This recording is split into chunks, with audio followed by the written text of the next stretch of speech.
说数量。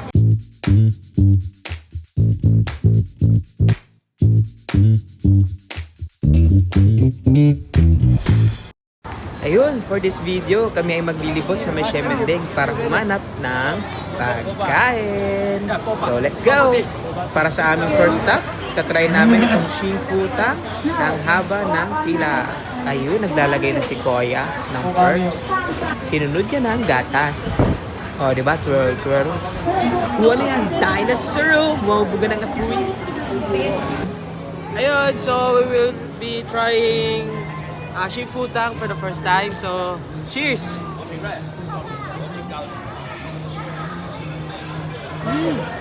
Sarap! Oo, ano siya? Gatas na gatas, tapos yung pearl. Sarap yung pearl. Oh, milk Hindi tea? siya- Oh, gatas lang. Paano ko lang nalasahang tea? Parang gatas siya. No? Okay. Sabi mo, okay. Sarap. Sarap.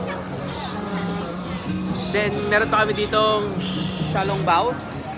So, let's try Xiaolongbao.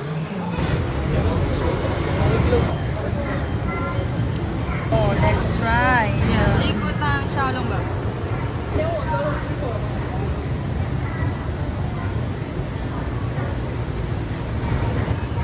Sarap. Okay, what rating? 7. 7. 7. So, ano lasa? Ganun sa benta ng Tito Sexy. Yun oh, Tita Sexy oh. Para daw Xingfutang yung benta nyo. Same. Baka naman. So, pupunta kami dun sa Crispy Milk Donut. So, tingnan natin kung gaano kahaba. Isang oras daw ang pila. Tingnan natin kung ilang oras tayo aabutin. Sana minutes lang. Pero parang feeling ko medyo mahaba-haba na nga. Ang haba ng pila. Sana mabilis lang. Let's go! At this point, dahil sa haba ng pila, nung kami na, magdi-dinner na. Kaya magte-take out na lang kami nito. At syempre, di namin pinalagpas at hinanap namin ang sikat at trending na tiramisu cake.